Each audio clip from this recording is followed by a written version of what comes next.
All right, welcome to our SAS Explorer workshop. In this workshop, we're going to be talking about automated large-scale forecasting. We're going to be using SAS Visual Forecasting, which is a part of SAS Visual. The way we're going to interact with the visual forecasting functionality is through a procedure called TS model. TS model is a SAS Visual procedure that executes user-defined programs. It analyzes and accumulates timestamp data into time series, and it also accommodates packages. Packages in general provide objects that support time series modeling and analysis. The package that we'll be using for automatic time series forecasting is called ATSM, or the Automatic Time Series Modeling Package. Packages contain objects. These objects need to be declared and then initialized. Following the initialization, actions can be run on objects. So, for example, we've loaded the ATSM package using a require statement in this syntax. All of the action or functionality in the ATSM package is accessed between submit and in-submit statements. I'm going to create an object called myTSData. That's my name for the object. And the object is a TSDF, or time series data frame type. Once the object is declared, I can initialize it in the next step. And then I'm going to run an addY method on the myTSData object. So what I'm doing with the addY method is I'm using addY to define what my target variable is going to be. So the dependent or target variable for the analysis is going to be my target, and that'll be a column in the data set that's flowing into ProcTS model. So essentially I'm establishing the metadata for the analysis that's going to follow. So let's go ahead and we're going to jump right into the syntax. So we have some preliminary steps to perform before we can get into the TS model procedure functionality. So the first thing we need to do is go ahead and create a local library, and essentially that's going to point over here to this folder. So this is the table that's going to be the basis for our analysis. We'll take a look at that in just a minute, but we need a local library. So at this point, this table is just an ordinary SAS 7B DAT table. So we're going to go ahead and create a library reference to that table, and we're going to name it local. That looks like it ran okay. Next step is we need a CAS session. So we need a session to interact with CAS, or the SAS Visual functionality. So we'll go ahead and make our connection to the Cloud Analytics Services server. Looks like we connected successfully. And then the final thing we need is a library to contain our in-memory data. So when we're working in SAS Visual Forecasting, we're working with in-memory data. And to be able to reference the in-memory data, we're going to create a CAS library, or an in-memory library. So we're going to have a second libname statement. We're going to create a CAS library reference called mylib. We notice a CAS type library because of the CAS option there. And then we're going to reference the CAS session that we just created above. So we'll go ahead and create our CAS library.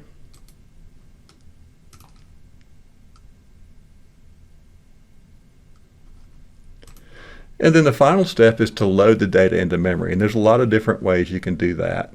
The way we're going to do it here is just to say, I'm going to use a simple data step. So I'll set the ordinary SAS 7B DAT version of my retail underscore price data set. And basically I'll load it into memory by making a copy in the in-memory library mylib. So let's go ahead and run this, load the data into memory, and we'll take a quick look at the data that we're going to use for the analysis. So we'll take a look at the output data, the data that's just been loaded into the mylib library. So what we have are time sequences. We have 3 analysis variables. So units are units of sales. So it looks like I sold 28 units of something in the week beginning Sunday, 24 March 2002. I also have price. So this is the price I sold each unit at. and I have a promotions variable. So promotions are 0 when there's no promotions going on, and there are 1 when these units of sales are promoted. So I got 3 analysis variables. Units is going to be my dependent or target variable, and then price or promotions are going to be used as candidate explanatory variables or input variables for time series regression models. We also have a date column. Now at this point, we don't assume that the data are time series. Right, so we're assuming the data is just time stamped, so this is our time stamp. It looks like the data probably has kind of an almost natural weekly interval to it though, so each date is kind of the Sunday that begins the week. Right, so these are the raw materials that we're going to need to create time series in just a little bit. So we have a date time stamp, or an ID variable, and then we have 2 other variables here. So we have disk center and department. In SAS, these are known as bivariables, and what bivariables do is they subset the data. So we don't just have one time sequence here. What we have is a lot of time sequences all stacked on top of each other. So basically, these units of sales are sales of audio systems that flow through distribution center 1, right? So we have 6 distribution centers, and we have 5 departments per distribution center. So this sequence that we see here is sort of the first sequence. This is audio system sales that flow through DC1. If we scroll down, we have our second sequence, which are book sales that flow through distribution center 1. So essentially, with 6 distribution centers and 5 departments, we have 30 time sequences all stacked on top of each other.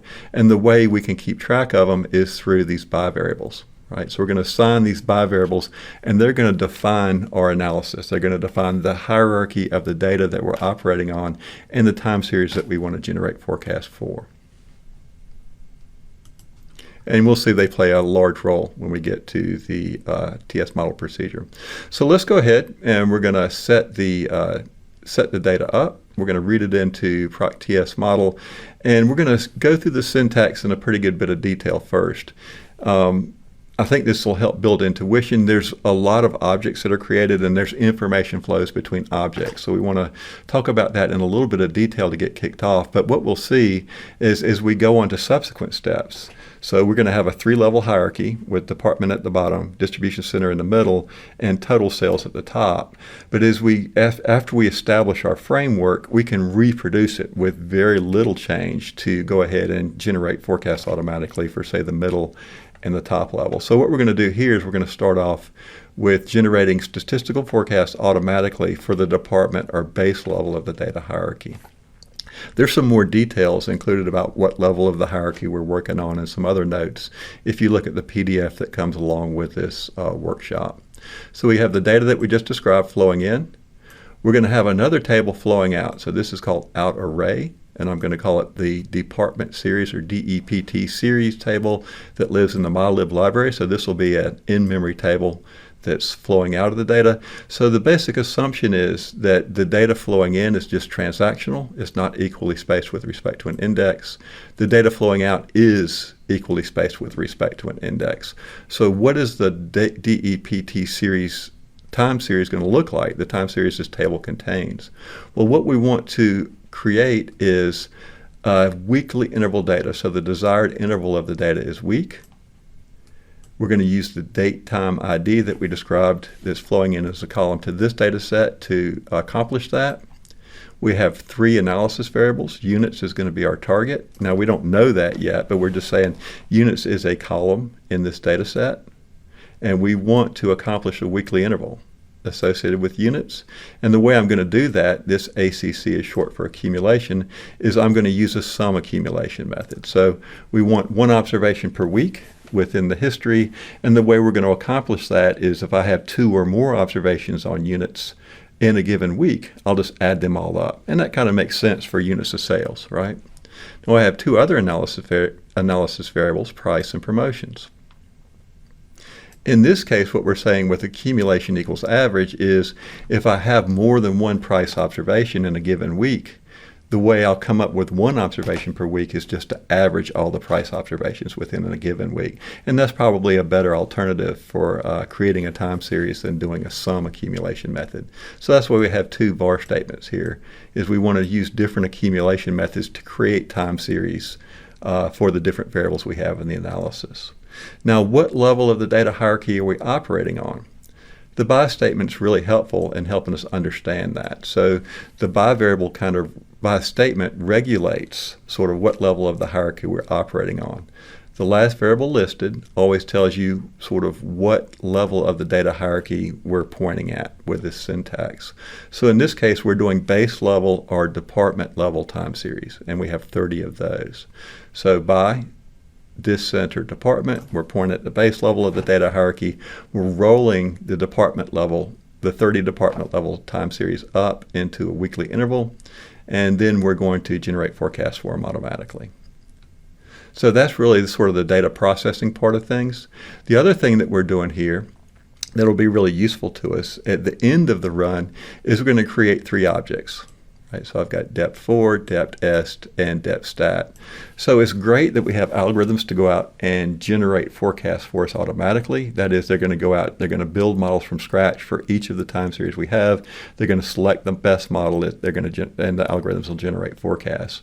But as an analyst, at the end of the process, I want a table that contains the statistical forecasts, and I might want some other information for post-processing. So that's what we're doing here. We're kind of setting up things for that. So I'm basically naming 3 new objects, depth4, depth-est, and depth-stat, and I'm mapping them to in-memory tables that will be created when the syntax runs. So at the end of the process, when I run this TS model call, this table will be created, and this object will map to that table. And we'll see how that works when we get to the bottom of the syntax. So that's kind of the preliminary steps. Now we're going to actually create the objects that we need to do automatic forecasting now that the data is prepared. So I'm going to need some different types of objects. We've already introduced the TSDF, or time series data frame object, in the slides when we started this workshop description. And so what I'm going to do here is I'm going to declare an object. I'm going to name it data frame. That's my name for it, and it's going to be a TSDF, or time series data frame type. I'm going to declare another object. I'm going to name it myDiagnose, and it's going to be a diagnose type object. So there's a couple different steps in the process of automatic forecasting. First is we need to establish what the metadata is. What's my target? What are my candidate input variables? And so on. The next step is reading those time series in and creating time series models for each of the time series we're operating on. And that's kind of what the diagnose object does.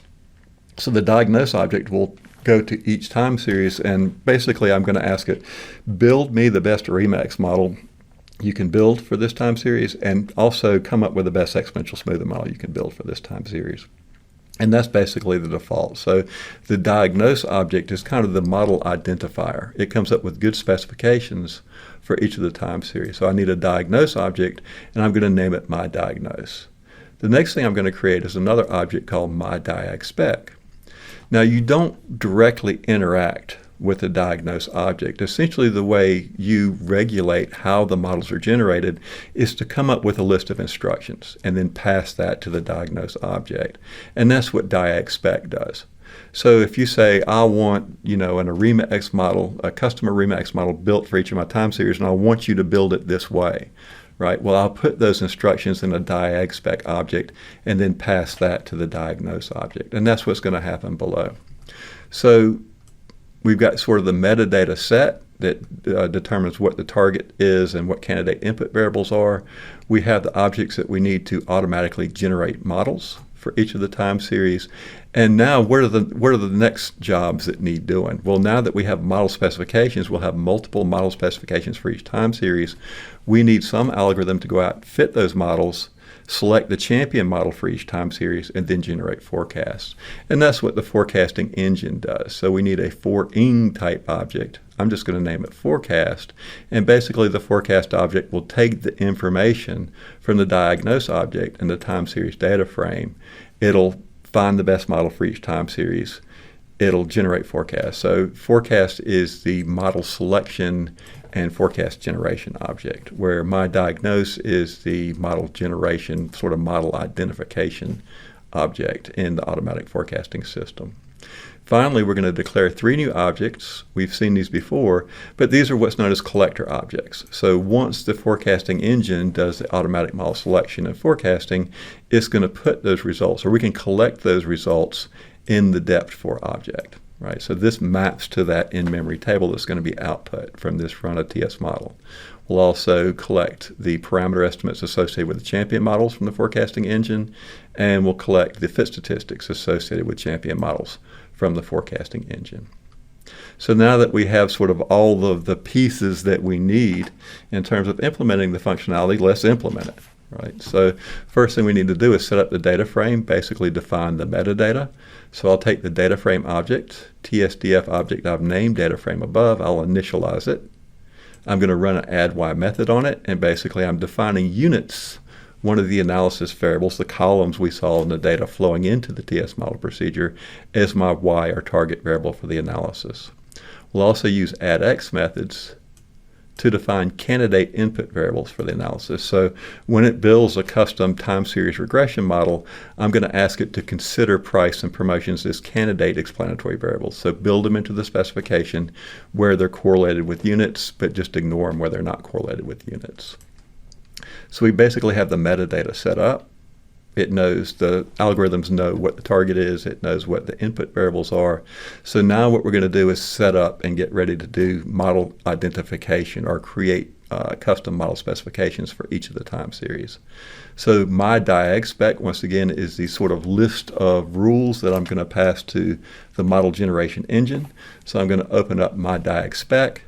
I'm going to use a set ARIMA X method, and what I'm telling the software is, when you try to come up with the best ARIMA X model you can find for each of the 30 time series in this case, in the base level of the data hierarchy, I want you to build the regression part of the model first. So I want you to consider price and promotions and build the best regression model you can find, and then look at the residuals of that model to build in ARMA terms. Right? Now you could do it the other way, but we're mainly interested in price effects or maybe the lift we get from promotions, so we want those to be in the models if we can. So we're going to sort of emphasize the candidate input variables that we have with that reg first approach to generating ARIMA X models. The set ESM method running on the MyDiag spec says for each time series in the base level of the hierarchy in this case, I want you to find the best exponential smoothing model. So there's only 7 exponential smoothing models, 7 exponential smoothing model specifications. They live on something called the best model selection list. So what I'm telling it is, for each of the 30 time series, just loop through all 7 exponential smoothing models, pick the best one, and that'll be the candidate or the representative from the exponential smoothing model family that flows into the model selection process. So now that we have our instructions for model generation created, we'll go ahead and close it, and we can move down to the MyDiagnose object. So this is the object that actually does the model generation. So I'm going to pass the metadata from the data frame into the MyDiagnose object as I initialize it, and then I'm going to pass the instructions for model generation into the MyDiagnose object using a setSpec method. Right, so now the model generation object has the information it needs to go to each of the time series, and what it's going to do is generate the best ARIMA X model it can find, and it's going to generate the best exponential smoothing model it can find. So when I run the diagnose object, basically it's going to kick off and accomplish the automatic model generation process. So the next step, now that we have model specifications, multiple model specifications for each time series, we're going to select the best one, the champion model for each time series, and then we're going to generate forecasts. So that's what the forecasting engine does. So we've got our forecast object. I'm going to initialize it and essentially load the model selection lists, or the candidate model specifications associated with each time series into it. So what the forecasting object is going to do is it's going to combine those model specifications with the data for each of the time series. It's going to select the champion model, and then it'll generate forecasts. So this set option method running on the forecast object says, okay, when you generate forecasts, I want you to go ahead and generate future forecasts, that is lead, 12 steps into the future. So because this is weekly interval data, it's going to generate future forecasts for 3 months, or forecast 3 months past the last non-missing observation for each time series. So when I specify this line where the run method is operating on the forecast object, basically the automatic forecasting process is done. So the only thing really left for me to do is collect results and then output them to the data sets that we talked about above. So I'm going to run a collect method on the depth for object, and it's going to collect the statistical forecast from the forecast object, right? And it's going to output them to this table, right? We're going to do the same thing with parameter estimates associated with the champion model for each time series, and we'll do the same thing for the fit statistics associated with the champion model for each of the time series. So let's go ahead and run this.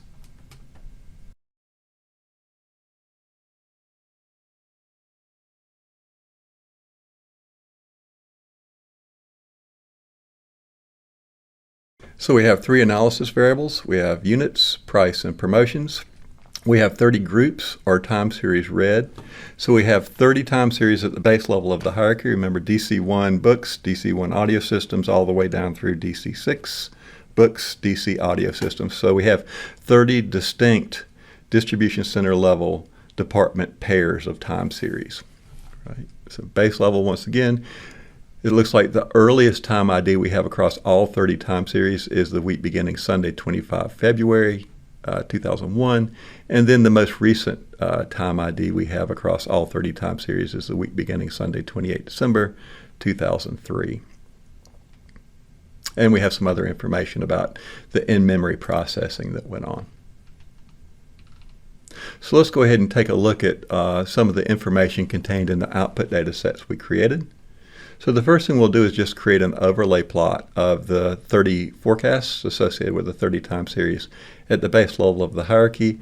All we're doing in this data step is just creating a variable that's going to make it easier to create the overlay plot, and we'll feed that into an sgplot procedure. Sgplot is just a base SAS procedure, SAS 9. So here's our overlay plot. So the vertical line represents where history ends and the future begins. So we have an overlay of the forecasts associated with the 30 distribution center level time series we have here, and then to the right of the vertical line are the future forecasts, or the 12 weeks of future forecasts that were generated. And we see some forecasts have larger scale than others, and some are more volatile than others as well. All right, so we have the automatic forecasting process accomplished for the base level. Oh, I'm sorry, one thing before we move on. We also want to take a look at the parameter estimates associated with the champion models for each of the 30 time series. So we can go ahead and print the depth est table. So it looks like for DC1 audio systems, the best model among the 2 candidate models that were considered, the ARIMA X and the best ESM is linear exponential smoothing. It looks like DC1 books, the Winters exponential smoothing model was selected as a champion. Let's see, DC1 games, actually the generated ARIMA model was selected here. It looks like promotions was correlated with the unit sales of DC1 games, and also sort of in a dynamic way. So for you fans of time series regression models, promotions is entering as a denominator order 2 in this case. So it means I run a promotion this week, it impacts unit sales this week and in subsequent weeks as well. It looks like we're split pretty much 50-50 across the 30 time series between exponential smoothing models and ARIMA X models, generated ARIMA X models. The reason we have more than 30 lines here is we have a line for each parameter estimated in each of the champion models for the 30 time series. So we have 30 time series and we have 30 champion models, but champion models for any given time series may have more than one parameter estimated. So in this case, we have DC4 games. It looks like it's got 6 parameters estimated.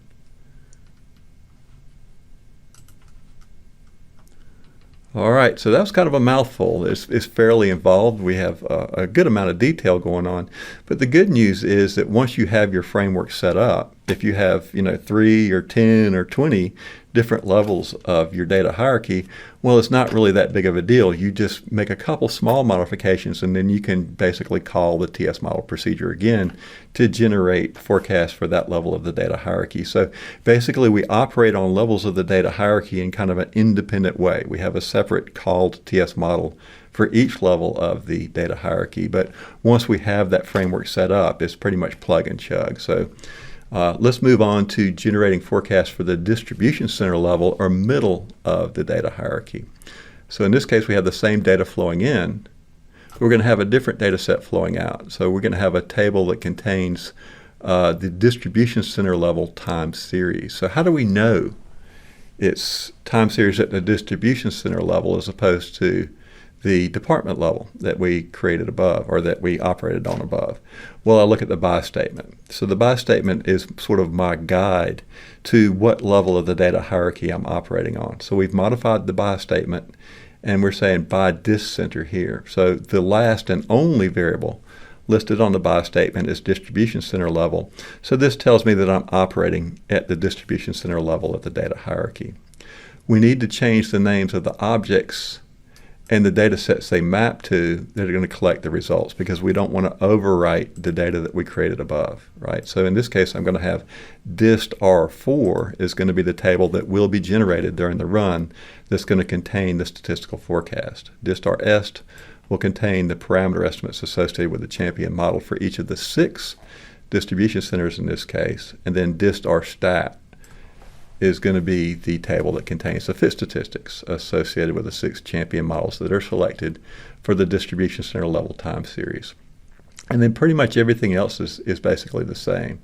We have ID date, interval week. We still desire a weekly interval for, in this case, the distribution center level time series.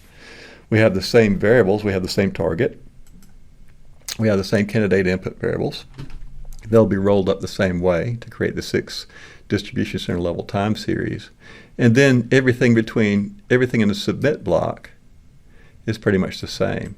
So these objects are local to this submit block. So we're not using the data frame that we created above or the object we named data frame above and reusing it here. So this data frame object is just local to this submit block.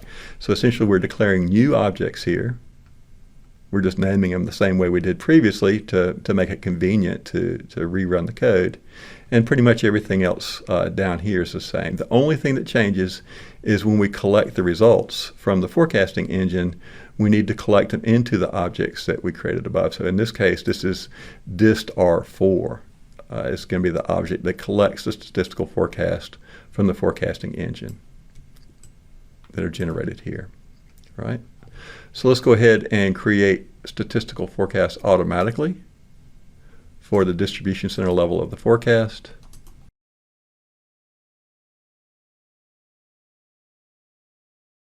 So in this case, we have the same 3 analysis variables, units, price, and promotions, but we only have 6 time series. So we have 1 time series for each distribution center.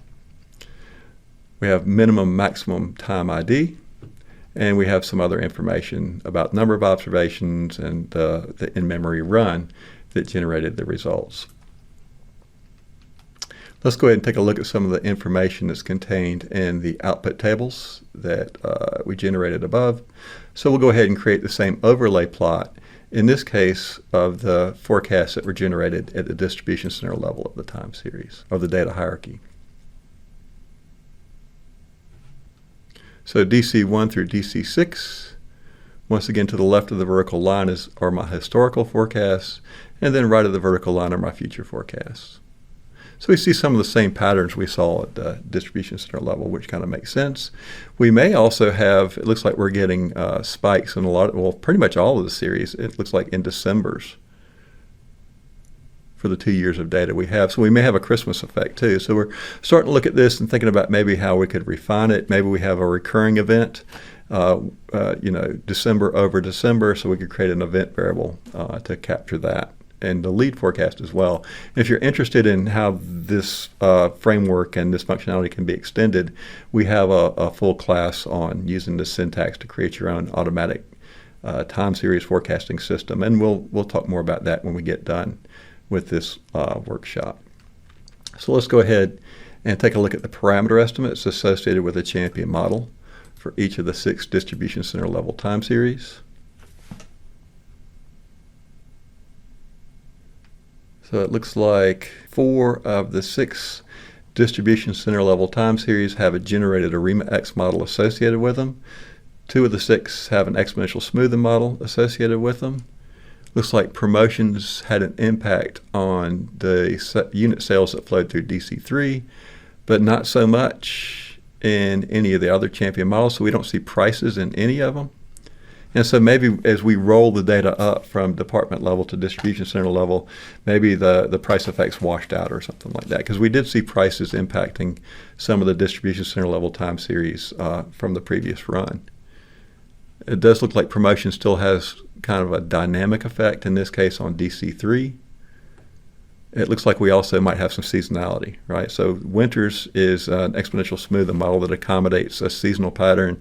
And where you see, because we have weekly data, where you see terms that have a lag of 52 in the generated ARIMA X models, that indicates that you could have a seasonal pattern as well. 52 weeks apart are correlated, right? So that's kind of an indication you may have a seasonal pattern.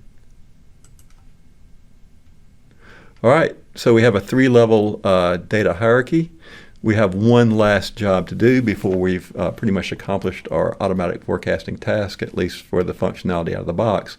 And that is, we need to generate a statistical forecast for the total sales time series at sort of the top level of the data hierarchy.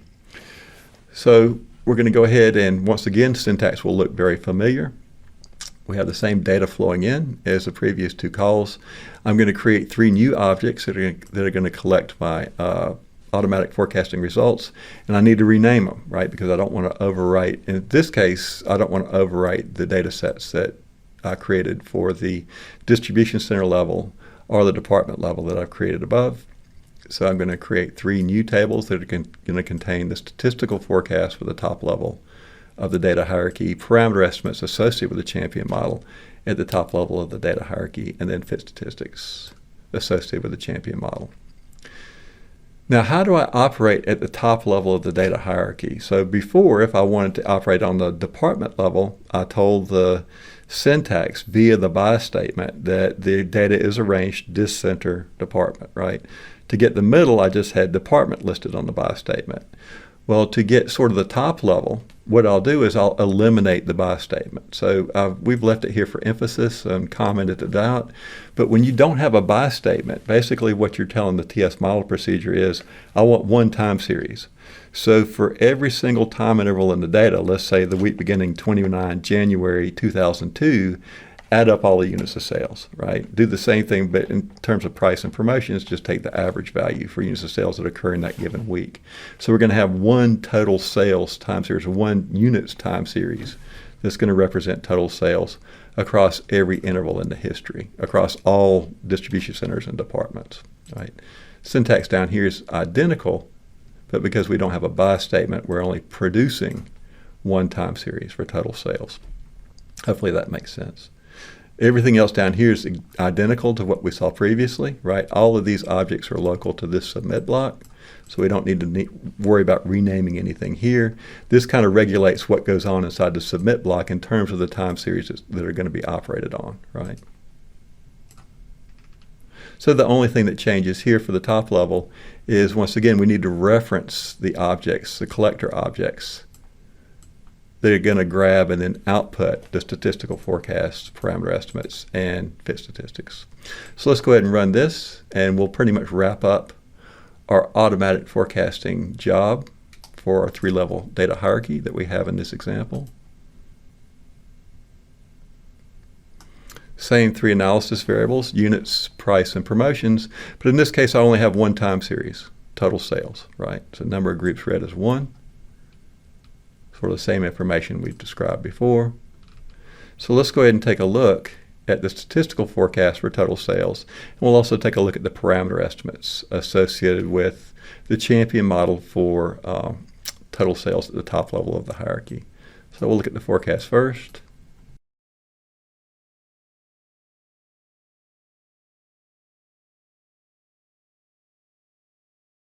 So here's total sales. We once again see sort of a December effect. So we may have kind of a Christmas effect year over year, and we want to kind of take advantage of that. We could generate a Christmas effect in our lead forecast if we build an appropriate event variable. But it's nice. Forecast is kind of trending up for total sales. That's what we like to see. We have some other kind of variations, some kind of big misses that could lead us to discover undocumented promotions, perhaps, competitor activity, and so on. So we may be able to refine the model further, given our subject matter expertise. Let's take a look at the champion model selected for total sales. So we'll take a look at the top est table.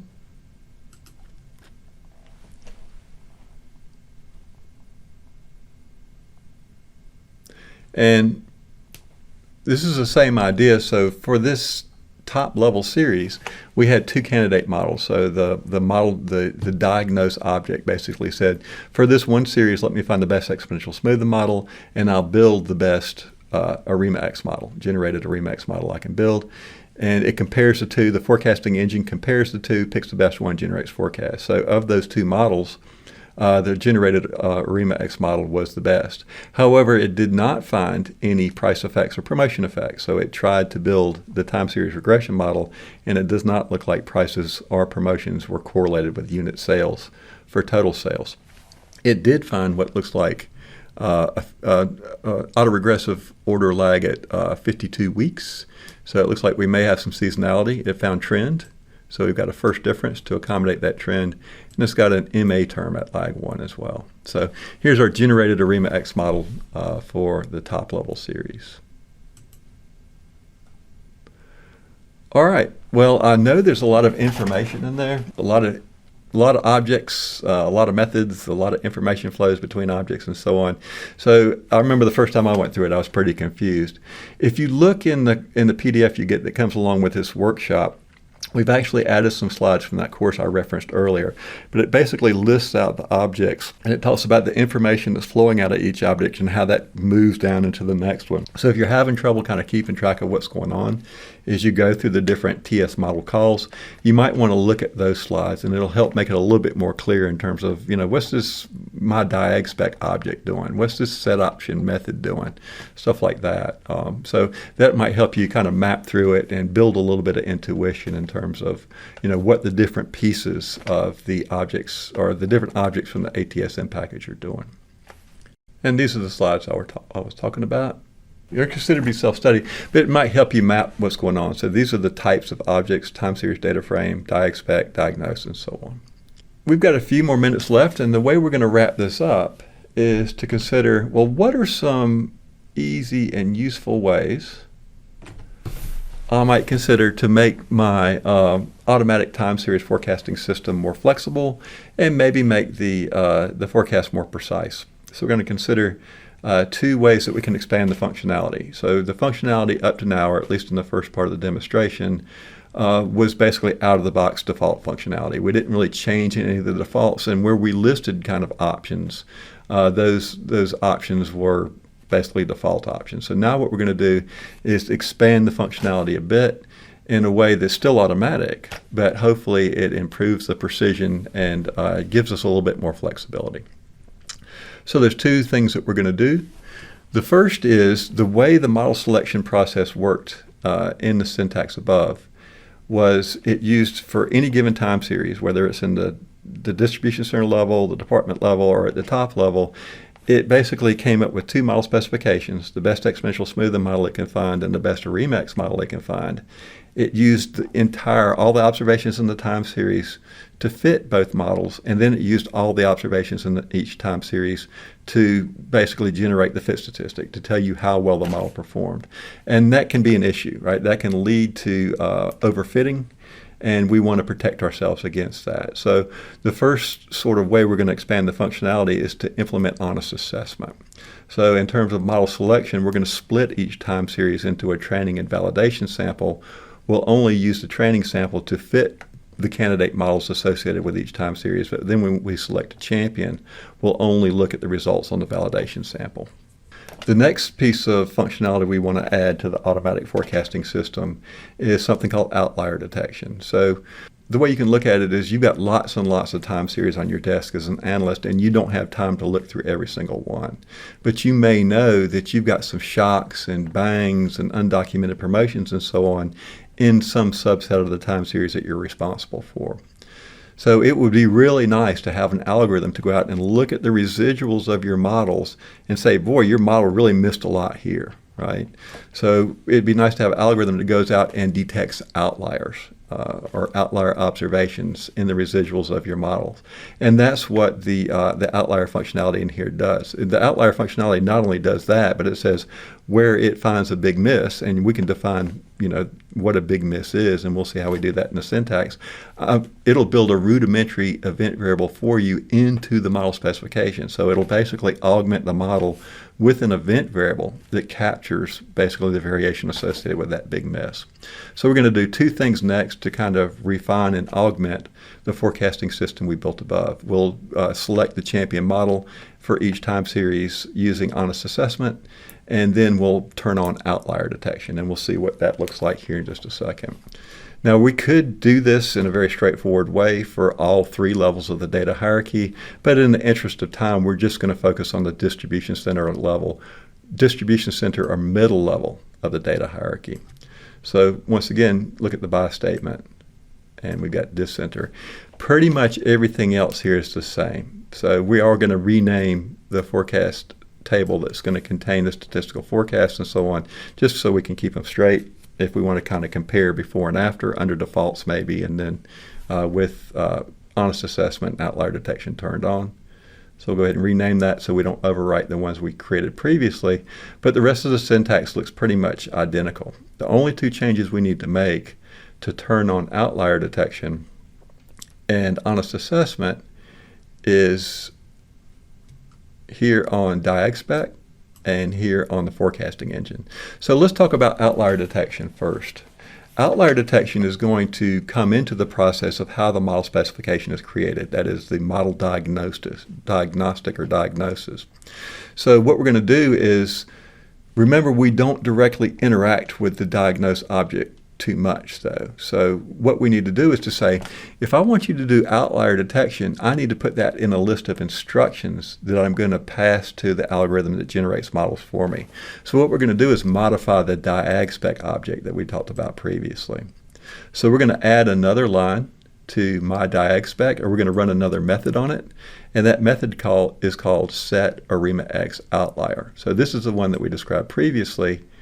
When you generate the best ARIMA X model for each time series, identify the regression part of the model first, and then do the ARMA part of the model second on the residuals. To that, we're going to add how you operate on ARIMA X models. I want you to do outlier detection.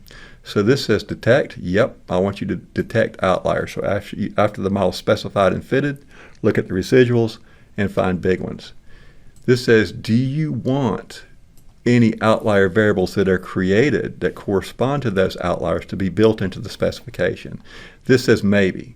Build them into the specification if they're statistically significant, but if they're not, just ignore them. Don't include all the outlier variables that are detected and created, only include the ones in the specification that are statistically significant. Sig level 0.05 basically defines what an outlier is. So how many standard deviations you are away from zero when you're looking at the residuals of a given model. And then max %2 caps the number of outliers that are going to be detected. So you don't want to go out where you've got a lot of big misses and find all the big misses and build them into the explained variation of the model. That's a good way to overfit. So I'm going to cap the number of outliers that are detected and then built into the model specification at 2% of the number of observations on the history for each time series. So I'm not going to be able to have tons and tons of outlier variables in the model, which would improve the fit, but it would probably overfit the model as well. So that's the outlier detection, pretty straightforward. And then the next thing we want to do to refine the syntax we saw above is to do honest assessment when I'm doing model selection. So we've seen this previously. Here's my forecasting engine type object I've named forecast. I've initialized it and read in the model selection list results from the diagnose object above. when it generates forecasts, this is how I want it to do it. So I'm going to use a set option method to say forecast out 12 weeks or 3 months for each time series, in this case for each distribution center level, and this is identical to what we saw previously.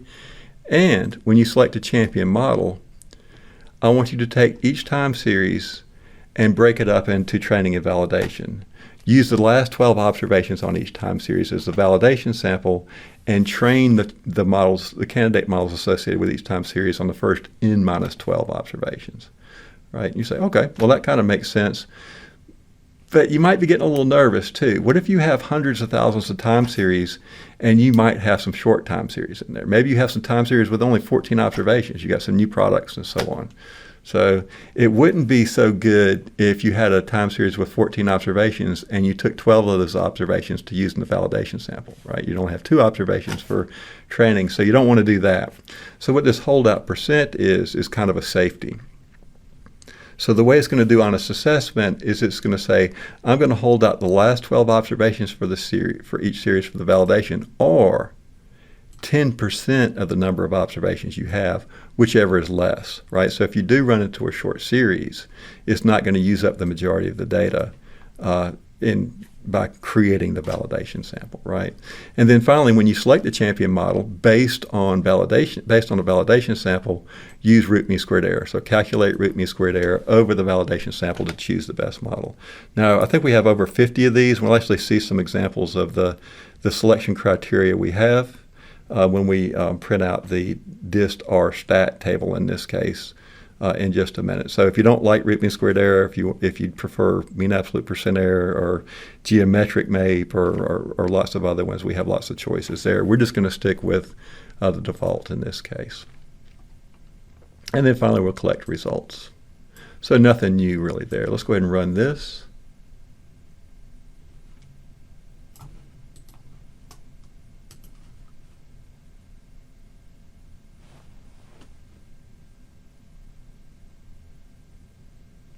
So once again, 3 analysis variables, units, price, and promotions.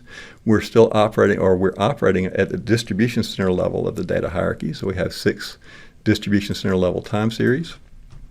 Let's go ahead and take a look at the forecasts that are generated from the models selected under honest assessment and models which may contain outlier variables.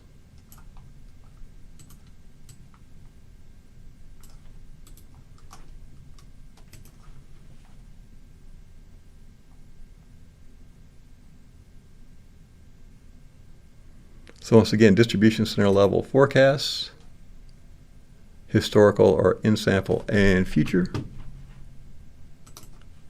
And then finally, let's take a look, or not quite finally, but let's take a look at the parameter estimates associated with the champion models for each of the 6 distribution centers.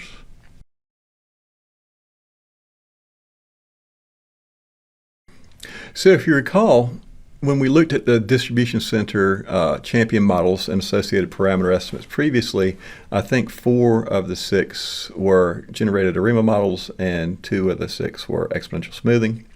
In this case, it looks like only 1 of the models is exponential smoothing and the other 5 are generated ARIMA models. And one reason for that is, as these outliers are detected and the outlier variables are added to the specification, basically the performance of the ARIMA X model improved relative to the exponential smoothing model, in this case over the validation sample.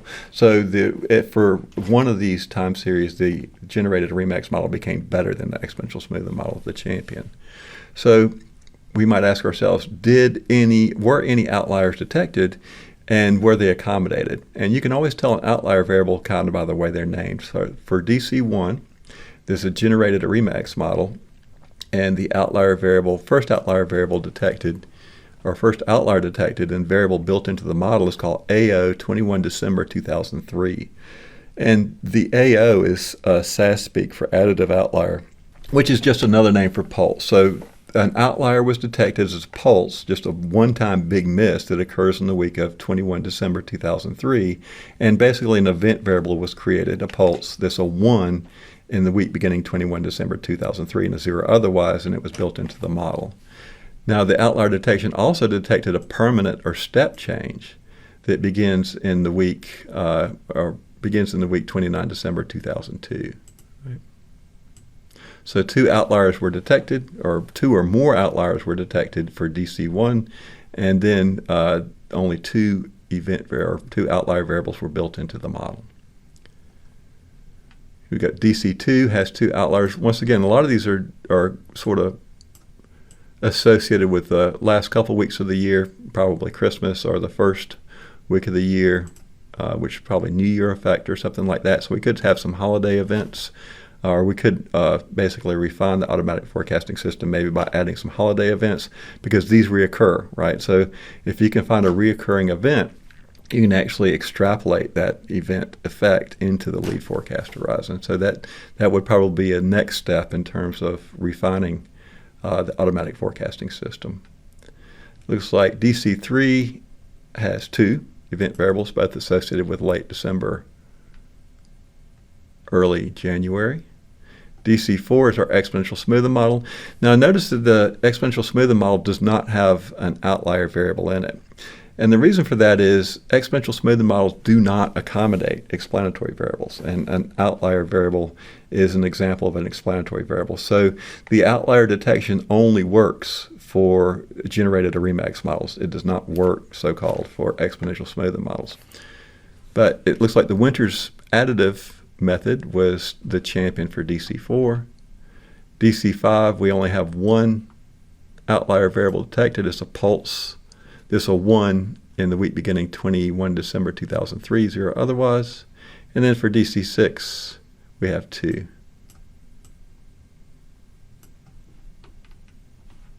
There's a couple things that changed the way the champion models were generated in this case. So remember, we have honest assessment going on.